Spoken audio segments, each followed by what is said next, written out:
અને જ્યારે હું શ્યામ કહું ત્યારે આમ કરવાનું છે. તો ચાલો રમત શરૂ કરીએ. શ્વેત, શ્યામ, શ્વેત, શ્યામ, શ્યામ,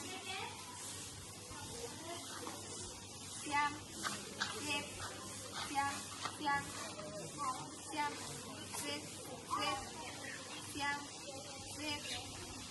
આ રીતે શ્વેત શ્યામની રમત રમી શકાય છે. હવે આપણે ટેલિફોન અને અરીસાની રમત રમીશું. હું જ્યારે ટેલિફોન કહું ત્યારે તમારે આવું કરવાનું અને જ્યારે હું અરીસો કહું ત્યારે તમારે આવું કરવાનું.